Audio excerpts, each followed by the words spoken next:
नमस्कार साथियों, स्वागत है हमारे YouTube चैनल में। जैसा कि आपको पता है कि हम आपके लिए लेके आए हैं राजस्थान CHO स्पेशल क्लासेज, जिसमें हम राजस्थान CHO सिलेबस के अकॉर्डिंग सारी क्लासेज और जितने भी महत्वपूर्ण क्वेश्चन है वो डिस्कस करेंगे इस क्लास में विद रेशनल। बिना टाइम वेस्ट किए स्टार्ट करते हैं क्लास को। इससे पहले अगर आप इस चैनल पर नए हैं तो चैनल को सब्सक्राइब जरूर कर लीजिएगा और बेल आइकन पर क्लिक करना ना भूलें। तो स्टार्ट करते हैं फर्स्ट क्वेश्चन से। फर्स्ट क्वेश्चन है, presently MMR of Rajasthan. Rajasthan की मैटरनल मोर्टिलिटी रेट क्या है? Maternal mortality rate of Rajasthan. तो राजस्थान की प्रेजेंटली मैटरनल मोर्टिलिटी रेट है को हम काउंट करते हैं पर 1 लाख पे। 1 लाख पे हम मैटरनल मोर्टिलिटी रेट को काउंट करते हैं। तो 1 लाख पे जितनी डेथ होती है उसको हम मैटरनल मोर्टिलिटी रेट के अंदर काउंट करते हैं। जैसे कि राजस्थान की अभी मोर्टिलिटी रेट है वो है 164 पर लाख। मीन्स इसका मतलब है कि 1 लाख पर 164 मदर्स की डेथ होती है राजस्थान में। तो ये होती है मैटरनल मोर्टिलिटी रेट। ठीक है, तो अब बात करते हैं second, when was conducted last census. Last census कब? सेंसस मीन्स जनगणना। लास्ट जनगणना कब कंडक्ट की गई थी? तो लास्ट जनगणना अभी 2011 में कंडक्ट की गई थी। और जनगणना हर 10 साल में होती है, लेकिन 2021 में होने वाली थी क्योंकि कोविड के कारण से ये स्थगित हो गई है। तो अभी कोविड के बाद अभी तो कोई प्लान नहीं है, लेकिन 2022 या 2023 में ये जनगणना स्टार्ट होगी। ठीक है, फिर बात करते हैं नेक्स्ट क्वेश्चन की, how much population of India comparison to world. India की पॉपुलेशन कितनी है comparison to world in percentage में? तो ऑप्शन दे रखा है 7%, 12%, 17% और 22%। तो इसका करेक्ट आंसर है 17%। 17% पॉपुलेशन है इंडिया की पूरे वर्ल्ड के अकॉर्डिंग। ठीक है, नेक्स्ट क्वेश्चन है, after chlorination process of free residual chlorine in drinking water is. हम वाटर को प्यूरिफिकेशन करने के लिए या डिकंटामिनेशन करने के लिए हम वाटर को क्लोरिनेशन करते हैं। क्लोरिनेशन मीन्स हम क्लोरीन की टेबलेट्स डालते हैं वाटर के अंदर। वाटर के अंदर क्लोरीन की टेबलेट डालने के बाद में फ्री रेजिडुअल क्लोरीन रहता है जो कि हमें बताता है कि पानी पीने लायक है या नहीं है। तो अगर फ्री रेजिडुअल क्लोरीन की मात्रा कितनी रहती है कि हम पानी को पीने लायक समझ सकते हैं? तो क्वेश्चन समझ गए होंगे कि फ्री रेजिडुअल क्लोरीन कितनी होती है कि जिसके कारण हम पानी पी सकते हैं। तो वो ऑप्शन क्या दे रखा है? 0.25 mg पर लीटर, 0.5 mg पर लीटर और 1 mg पर लीटर और 2 mg पर लीटर। तो इसका करेक्ट आंसर है 0.5 mg पर लीटर। 0.5 mg पर लीटर अगर क्लोरीन फ्री रेजिडुअल रहते हैं तो हम पानी को पी सकते हैं। ठीक है, नेक्स्ट क्वेश्चन है, when was the national population policy implemented. National population policy implemented कब हुई थी? तो ऑप्शन में क्या है? 1952, 1965, 1985 या 2000। तो इसका करेक्ट आंसर है 2000 में नेशनल पॉलिसी इम्प्लीमेंट हुई थी। नेशनल पॉपुलेशन पॉलिसी इम्प्लीमेंट हुई थी 2000 में। नेक्स्ट क्वेश्चन है, when was launch national rural health mission programme. National rural health mission programme, जिसमें ये इसका मुख्य उद्देश्य ये था कि रूरल जितने भी मतलब भारत में रूरल हेल्थ केयर सिस्टम को थोड़ा सा इम्प्रूव करने के लिए ये प्रोग्राम चलाया गया था, जिसकी स्टार्टिंग हुई थी 2005 में। ठीक है, तो 2005 में national rural health mission start हुआ था। नेक्स्ट क्वेश्चन है, one ASHA can be posted on. One ASHA कहाँ पोस्टेड रहती है? तो वन आशा पोस्टेड रहती है एवरी 1000 पॉपुलेशन पर एक आशा रहती है। ठीक है, नेक्स्ट क्वेश्चन है, which disease is eradicated from India. ऐसी कौन सी डिजीज है जो कि इरेडिकेटेड हो गई है इंडिया से? इरेडिकेटेड मीन्स उसका ना तो पॉजिटिव ऑर्गेनिज्म प्रेजेंट है ना वो डिजीज प्रेजेंट है। ऐसी डिजीज कौन सी है? तो ऑप्शन में क्या है? मलेरिया। मलेरिया भी अभी के समय मिलते हैं, HIV के भी मिलते हैं, गोइटर्स के भी केस मिलते हैं, लेकिन गुनिया वॉर्म डिजीज के हमें केस नहीं मिलते। गुनिया वॉर्म डिजीज ऐसी डिजीज है जो इंडिया से इरेडिकेट कर दी गई। इरेडिकेशन का मतलब होता है कि ना तो डिजीज प्रेजेंट है ना इसका पॉजिटिव ऑर्गेनिज्म हमारे देश में प्रेजेंट है, तो वो इरेडिकेट हो गई। ठीक है, नेक्स्ट क्वेश्चन है, according to birth and death registration act, birth registration should be done within. Birth registration, इसका क्वेश्चन का कहने का मतलब ये है कि बर्थ रजिस्ट्रेशन और डेथ रजिस्ट्रेशन एक्ट के अकॉर्डिंग बर्थ रजिस्ट्रेशन हमें कितने दिनों के अंदर करवा लेना चाहिए? तो ऑप्शन में है 7 डेज, 10 डेज, 14 डेज या 21 डेज। तो करेक्ट आंसर है 21 डेज। 21 डेज में हम बर्थ रजिस्ट्रेशन करवा लेते हैं, 21 डेज में हम डेथ रजिस्ट्रेशन करवा लेते हैं।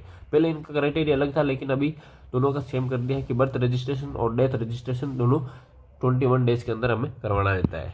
नेक्स्ट क्वेश्चन है route of administration of measles vaccine. Measles vaccine को हम कौन से रूट से देते हैं? तो ये क्वेश्चन बार बार आ रखा है एमपीसीएचओ में, यूपीसीएचओ में, बहुत से एग्जामों में इम्यूनाइजेशन से रिलेटेड ये क्वेश्चन आता रहता है कि या तो क्वेश्चन आता रहता है कि मतलब वैक्सीन कौन कौन सी वैक्सीन रूट से क्वेश्चन आता रहता है, और कभी कभी वैक्सीन के साइड इफेक्ट से भी क्वेश्चन आता है कि जैसे कि साइड इफेक्ट मीन्स हम कह सकते हैं कि बीसीजी के वो मैक्यूल्स पेप्यूल्स फॉर्मेशन होते हैं, वैसे भी क्वेश्चन आते रहते हैं।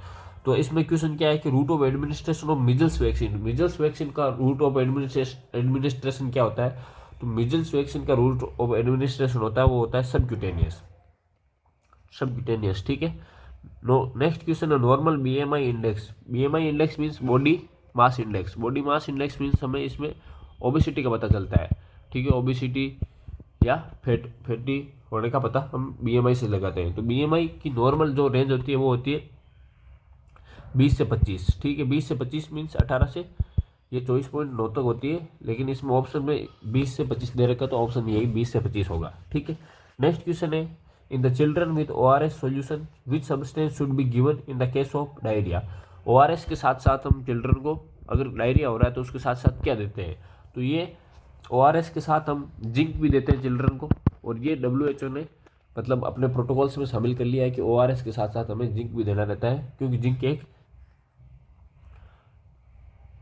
ऐसा तत्व है जो कि मतलब इसका जो role of mechanism of action है वो कुछ एंटीबैक्टीरियल जैसा है। तो इसलिए जिंक ORS के साथ साथ हमें जिंक की भी सप्लाई करते हैं। तो जिंक की टेबलेटें आती है वो हम देते रहते हैं बच्चों को ORS के साथ साथ। ठीक है। नेक्स्ट क्वेश्चन है which medicine commonly used in PPH। PPH means post partum haemorrhage. Post partum haemorrhage PPH में हम कौन सी मेडिसिन यूज में लेते हैं? तो PPH में हम ऑप्शन में क्या लिख रहा है? Oxytocin, Methergine, मिफेपेरिस्टोन, मिजोपेरिस्टोन। मिफेपेरिस्टोन और मिजोपेरिस्टोन एक अबॉर्शन करवाने वाले ड्रग है। मिथार्जिन भी एक मतलब PPH में देते हैं, लेकिन सबसे ज़्यादा हम देते हैं तो वो देते हैं ऑक्सीटोसिन। नेक्स्ट क्वेश्चन है how to calculate EDD। EDD को हम कैसे कैलकुलेट करते हैं? भाई EDD means expected date of delivery. Expected date of delivery. तो हम EDD को कैलकुलेट करने के लिए हम 9 मंथ प्लस माइनस 7 डेज। ठीक है, तो इसमें प्लस 7 डेज लिख रखा है, तो करेक्ट आंसर सी है इसका। Normal respiration of pregnant women.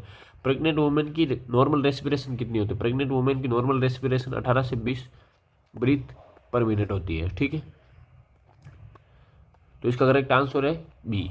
Next question है when will the detect FHR by fetoscope in pregnant women.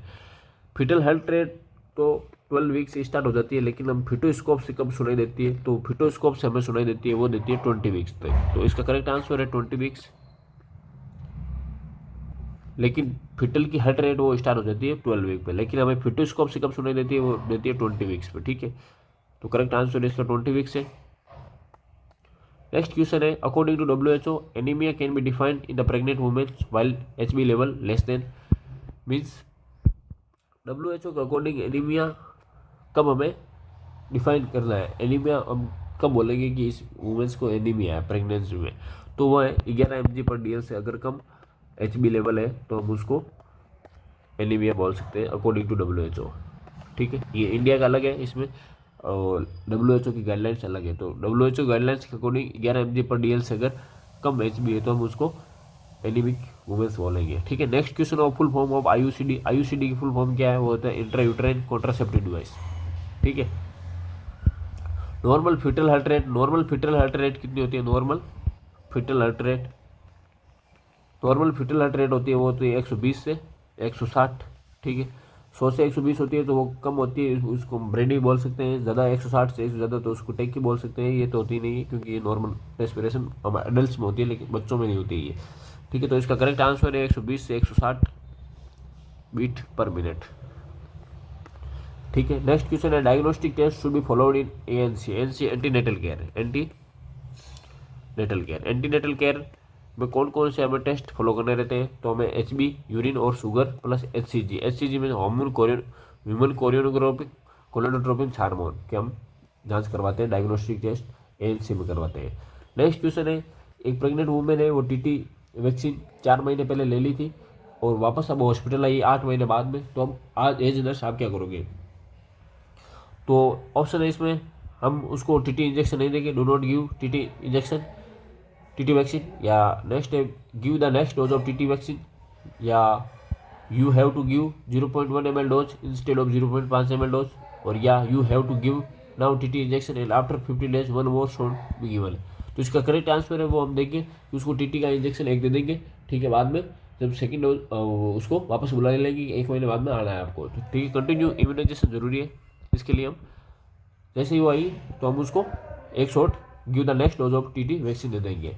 Next question है, which chemical use for testing the HB testing करने के लिए हम कौन सा केमिकल यूज लेते हैं, तो सोडियम NaCl नहीं लेते हैं, N+10 NaCl ये भी नहीं लेते हैं, NaOCl भी नहीं लेते हैं, NaOH लेते हैं, सोडियम हाइड्रोक्साइड हम यूज में लेते हैं, ठीक है। तो कैसे लगी क्लास आप कमेंट सेक्शन में जरूर बताइए। अगर आपको इस क्लास से रिलेटेड कोई भी डाउट हो तो हमें कमेंट सेक्शन में जरूर बताइए, हम आपकी हेल्प करने में पूरी सहायता करेंगे, मदद करने में सहायता करेंगे, और हमें भी खुशी होगी कि आपकी हेल्प करके हमें भी खुशी होगी। तो एक बार फिर से आप चैनल को सब्सक्राइब जरूर कर लीजिएगा, बेल आइकन पर क्लिक करना ना भूलें। हम राजस्थान सीएचओ से रिलेटेड जितनी भी इंपॉर्टेंट क्वेश्चन है वो आपके लिए इस यूट्यूब चैनल के माध्यम से हम आपको हर दिन प्रोवाइड कराते रहते हैं, और जितनी भी एसेंशियल्स चीज़ें जो राजस्थान सीएचओ से रिलेटेड है वो हम आपको इस चैनल पर देते रहते हैं। Thank you very much.